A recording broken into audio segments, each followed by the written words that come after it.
Hello, welcome to this episode of Awaken Your Truth podcast. I'm Ginny Gain. I'm Katie Harrison. And we're excited to be back with you sharing this episode. We're just going to talk about like who we really are. And in a sense of the big picture, and then who Katie and I are. So a little Ginny, bit about who us. are you? Oh my gosh. This is like honestly such a core, just this question. Like I can't even remember how many times I've asked myself this question, like, who am I? Okay, who am I? Who am I? And I think to state firstly, like that evolves. Mm-hmm. That awareness evolves as we evolve in our life. And so who am I? How I answer now is I'm a spiritual being. I am source. I am light. And there's so many things. I could just keep going on and on and on. But it's this, who I am is a blend of non-physical energy and human form. Yes. Yeah. And this is why I love Eckhart's description of human being. Like we are humans, we are manifestations, physical manifestations on this planet, but we are beings. We are eternal, infinite beings. And we are source. Everything we see is source. Yeah. Everything in this physical planet. But we are source we're a part of source having a physical experience. Yeah. So who are you, Katie? Okay, do you mean who am I in being or who am I in human form?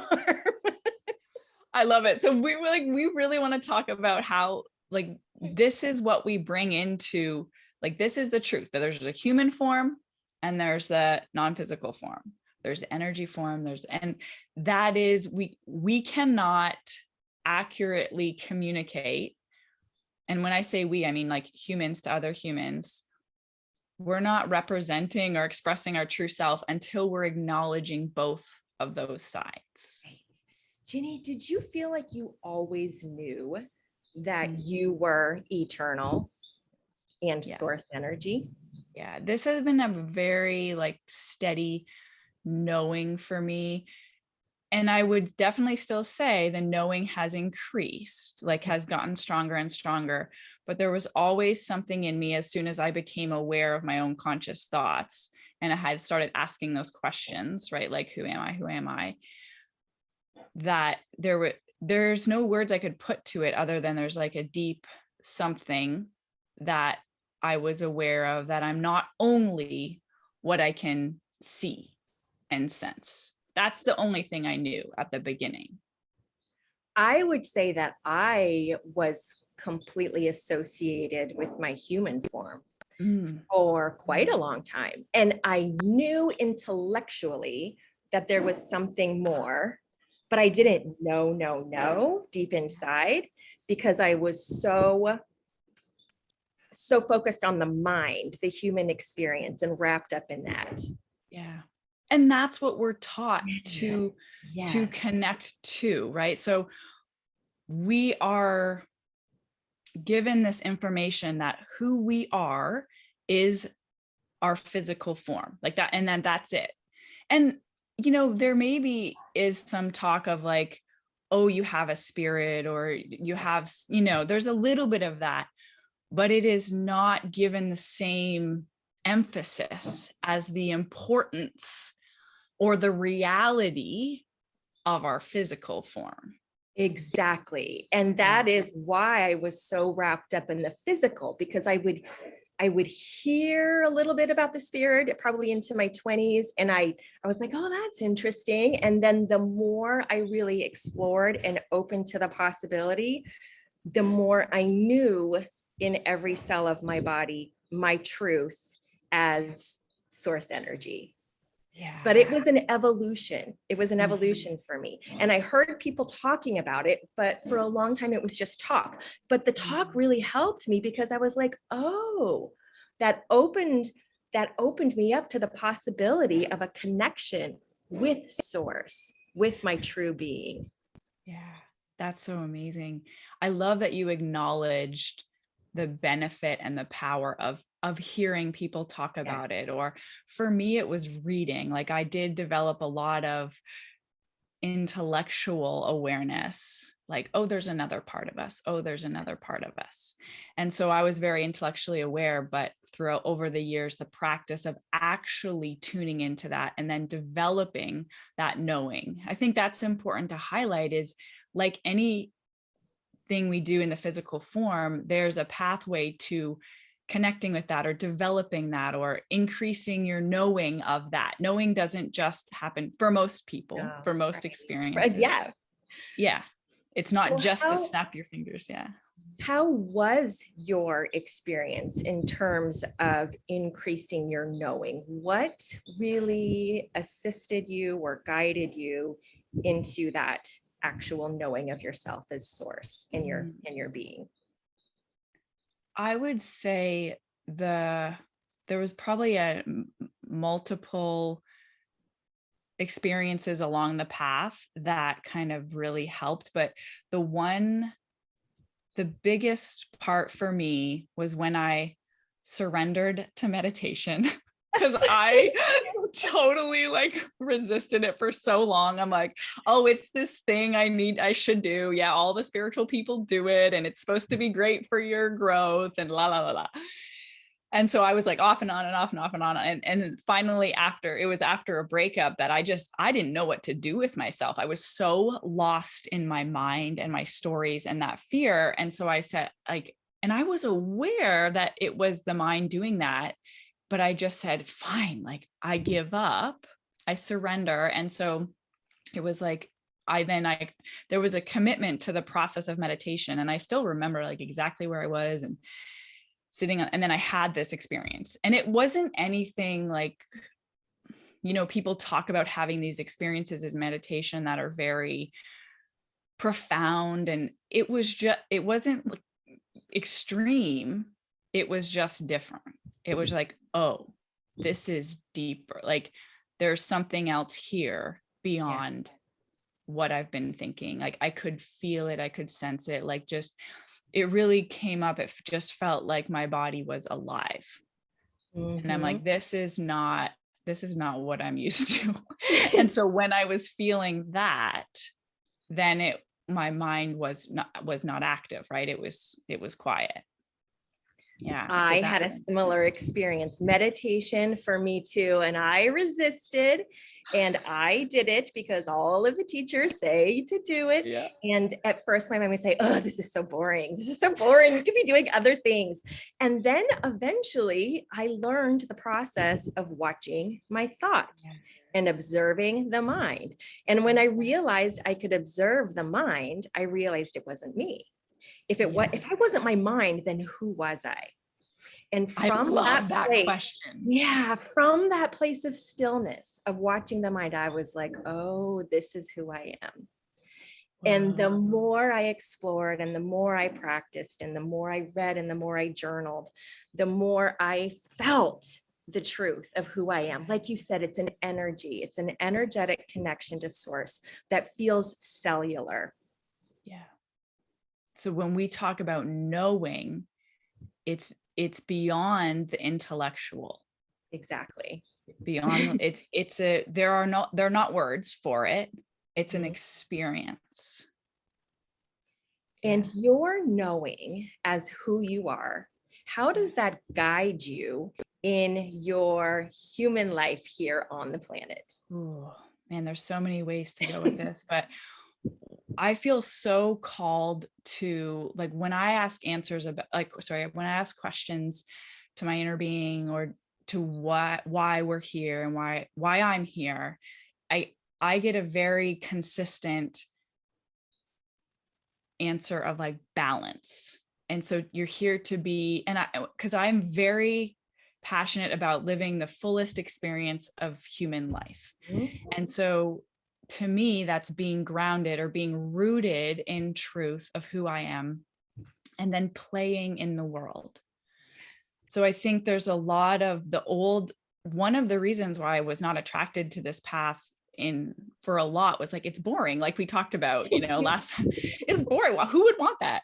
And I'm like, oh, but it can be so fun. I've always loved fun and playing. I'm a Leo. So that has been a big part of like my desire, is to be connected to who I am, connected to the truth, the eternal part, and then the freedom to express that. So to come back to your question, when we're grounded in who we really are, that deeper part of us, physical life, human life is so much easier.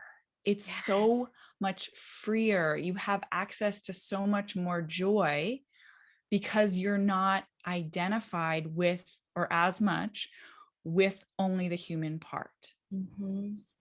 What about you? How does being connected or knowing who you really are affect your physical life?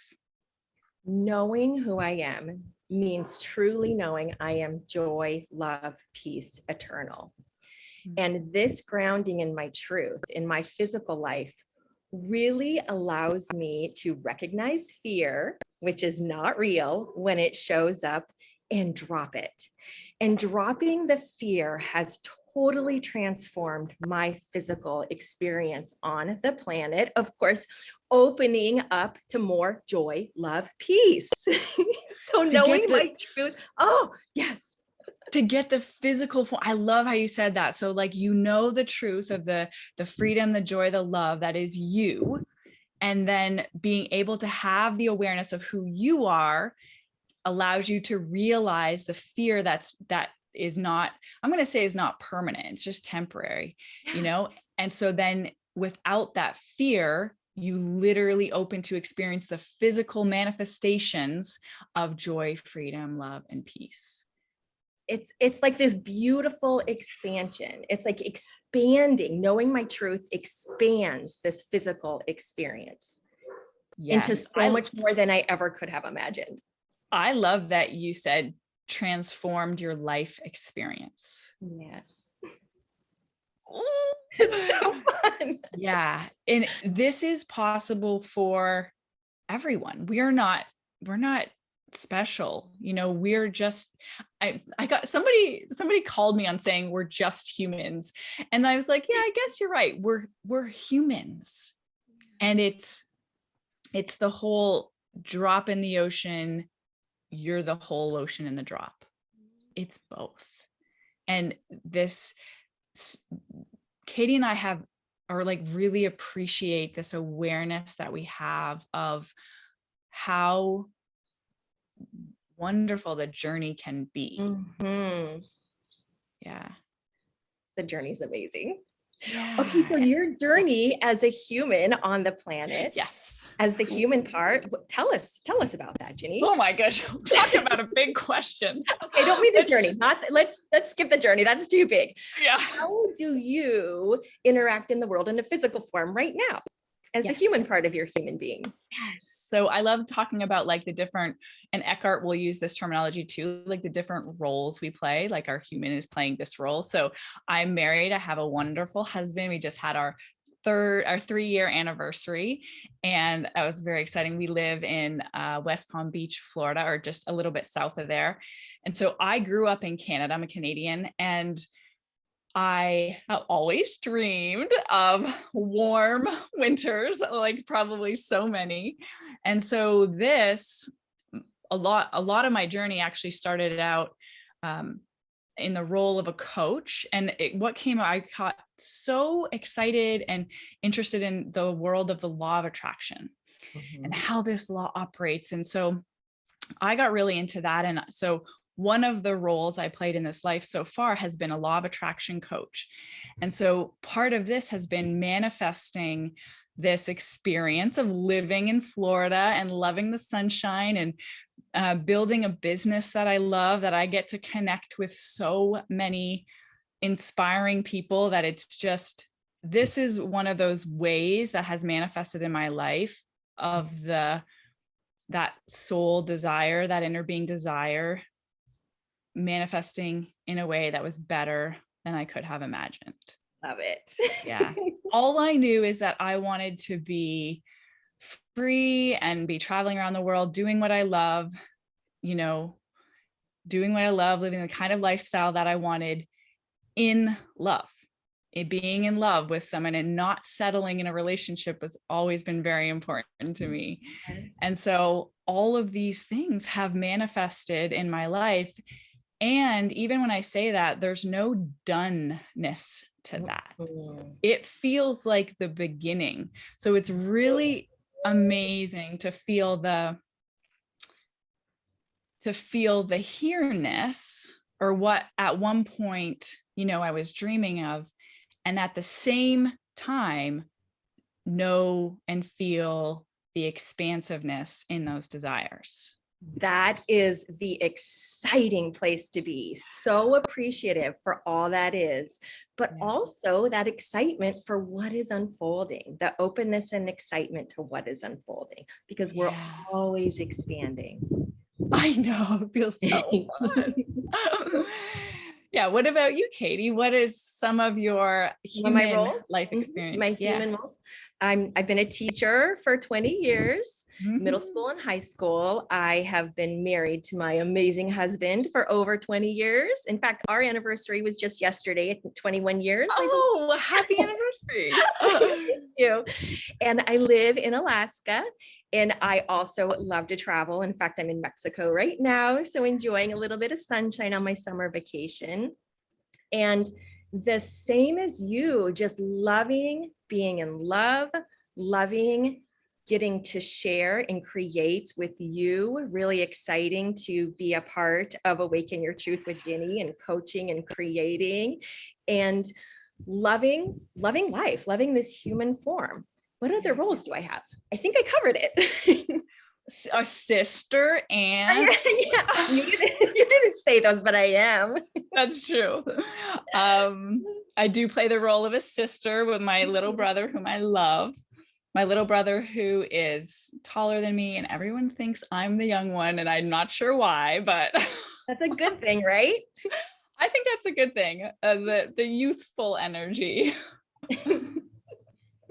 So, what else about when we're talking about like who we really are? Let's just talk a little bit about why that's important again. I know we touched on it, but understanding who we really are, why that is important for humans. Sure. Okay. For me, this allows me, knowing my truth and who I really am, allows me to stay grounded in peace and love in the midst of the externals. The So ever the changing ever changing, it's life always situation. changing. And so Yes. I feel like I'm just like riding the waves and staying grounded in my peace and knowing that everything is unfolding exactly as it should. Yeah. And it allows me to recognize my mind when it wants to get caught up in stories or conditioned beliefs or fear or anxiety. And it's like a separation. I can see it, I understand it, and I know who I am at my core. Yeah. And I can instead choose to act from a place of truth. Ooh, I love that. I love that you just brought that up, because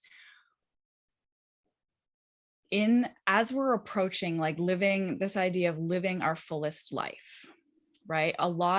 So if we step back a little bit and we're talking about living life in alignment with who we are, right? So an authentic life, living Yeah. life in alignment with who we are.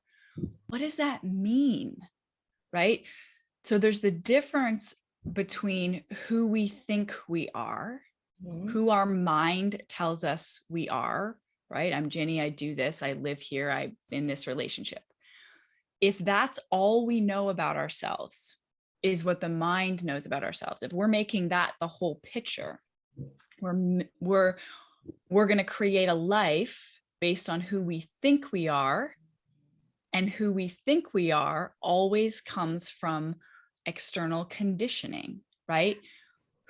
What the world has told us, our parents, our mentors as we're young, that's what forms that mental idea of what's real and possible and who we are.